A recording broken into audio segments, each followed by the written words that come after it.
बिस्मिल्लाहिर्रहमानिर्रहीम अस्सलामु अलैकुम रहमतुल्लाह। पाकिस्तान में इस वक्त एक और तरमीम जिसका ड्राफ्ट बड़े ही खुफिया अंदाज में तैयार हो रहा है और वो ड्राफ्ट उसके कुछ अहम तरीन पॉइंट्स सामने आए हैं और ये इतने अहम हैं कि इसने जो ताकत के ऐवान है इस्लामाबाद के अंदर वो हिला दिए।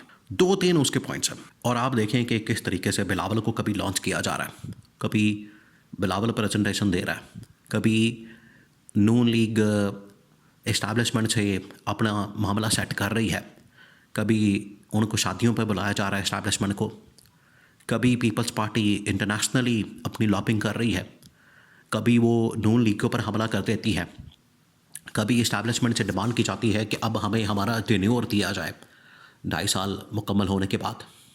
यानी बड़ा कुछ हो रहा है। ऐसे में इस्टेब्लिशमेंट बिल्कुल खामोशी के साथ इसके ऊपर काम कर रही है। किसी को कानो कान खबर नहीं हो रही, किसी को पता नहीं लग रहा कि हो क्या रहा है, क्योंकि इस्टेब्लिशमेंट ने जब ये काम डाला है और ये ईद के बाद, ये आपने बात चेहरे में रखनी है, ये बड़ा अहम तरीन नुक्ता है। आप ज़रा इमेजिन करें कि ईद के बाद जो तूफ़ान आना है और ईद के बाद जो ये सियासत के अंदर तेज़ी आनी है वो फिर दुनिया देखेगी। उसकी वजह यह है कि ईद के बाद ही फिर 28वीं तरमीम बाकायदा तौर पर पब्लिक कर दी जाएगी।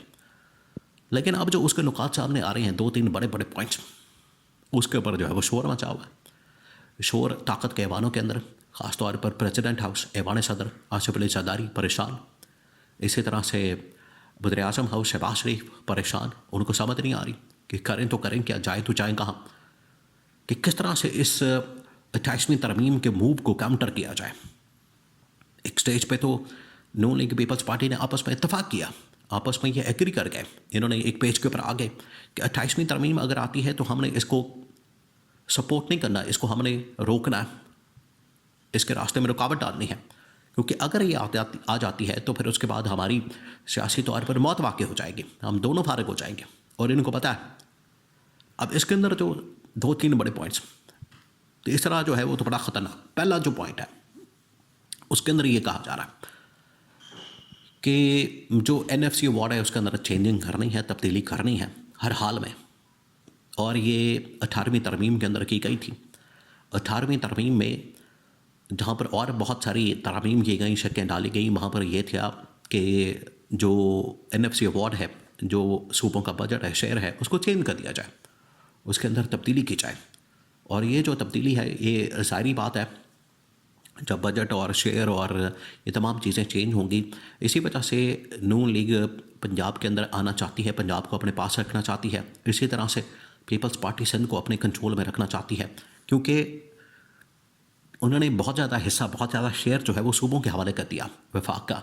तो एक बहुत बड़ा आपके पास जो बजट है, फ़ंड है, पैसा है, ठेकों की मद में और चीज़ों की मद में, जिसके अंदर फिर लंबा माल होता है, वो सूबों को चला जाता है। तो जब नून लीग पीपल्स पार्टी दोनों सूबों के अंदर मौजूद हैं, वो नहीं चाहते कि NFC अवार्ड में किसी किस्म का चेंज हो, ताकि यहाँ पर जो हमारी माल पानी लगा हुआ है, लूट मार लगी हुई, ये ख़त्म ना हो सके, बंद ना हो सके। लेकिन इस्टेब्लिशमेंट को फिक्र है कि इतना बड़ा शेयर इनके पास जाने के बाद ये अपना माल बनाते हैं, लेकिन ऊपर बैठी हुई इस्टेब्लिशमेंट है जो कि वफाक के ज़रिए से कंट्रोल होती है, उसके पास बजट मुसलसल आगे दिन ब दिन अखराजात बढ़ रहे हैं, दुनिया में टेक्नोलॉजी आ रही है और उसको ख़रीदना है, उसके लिए वसाइल चाहिए, पैसा चाहिए, और इस्टेब्लिशमेंट का बजट जो है ये कम कर रहे हैं। तो ये मसला है। तो सबसे पहला जो नुकता है वो NFC अवार्ड का है, जिसके ऊपर इस्टेब्लिशमेंट, नून लीग, पीपल्स पार्टी आमने सामने होंगे।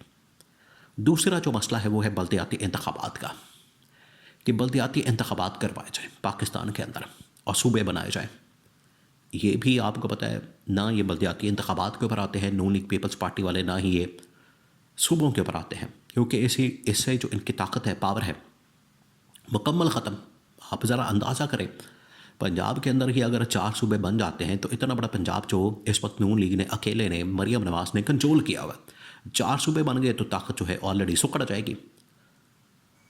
तो ये कभी भी नहीं चाहते, ना बल्दियाती इंतखाबात जो कि लोकल लेवल के ऊपर सारा इंतज़ाम, मामलात, माली मामलात, इख्तियारात, ताकत, सब कुछ लोकल लेवल के ऊपर चला जाए। सेकंड ये कि मज़ीद सूबे बनाने के हवाले से ये कभी भी खुश नहीं होते, ना इनका दिल करता है, ना ये इस ऑप्शन की तरफ आते हैं, ना ही ये मानते हैं।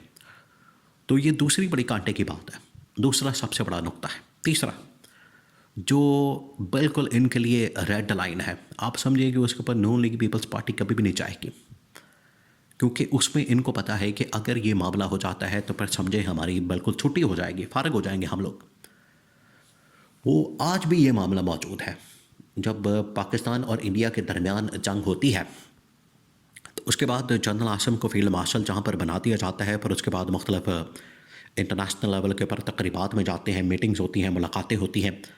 तो फील्ड मार्शल को, जनरल आसिम को चौथे पाँचवें नंबर पर टेबल के ऊपर, कुर्सी के ऊपर बैठा दिया जाता है। फ्रंट से लीड करता है शहबाज शरीफ का कंट्रीब्यूशन कोई नहीं, शहबाज शरीफ को लाने वाला पीछे इस्टेब्लिशमेंट, ये सारा मामला है। और फील्ड मार्शल चौथे पाँचवें नंबर पर बैठा हुआ, जबकि सारी ताकत उनके पास, सारा कुछ जंग उन्होंने जीती, सारा कुछ उन्होंने किया। तो ये फील्ड मार्शल के लिए नाकाबिल कबूल मामला था। उस वक्त से लेकर आज तक ये मसला उधर का उधर ही फंसा हुआ, अड़ा हुआ है।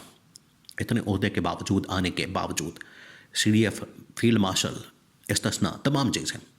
अब वो चाहते हैं कि जो सदारत का ओहदा है वो भी हमारे पास आ जाए, इस्टेब्लिशमेंट के पास। उसकी वजह यह है कि वो सुप्रीम कमांडर का होता है, उसकी बदौलत जो भी सदर बनता है वो सुप्रीम कमांडर बन जाता है। और सुप्रीम कमांडर बनने के बाद तमाम की तमाम फोर्सेस, इस वक्त देखिए, इस वक्त दो असल में कमांड मौजूद हैं ऊपर फोर्सेस के।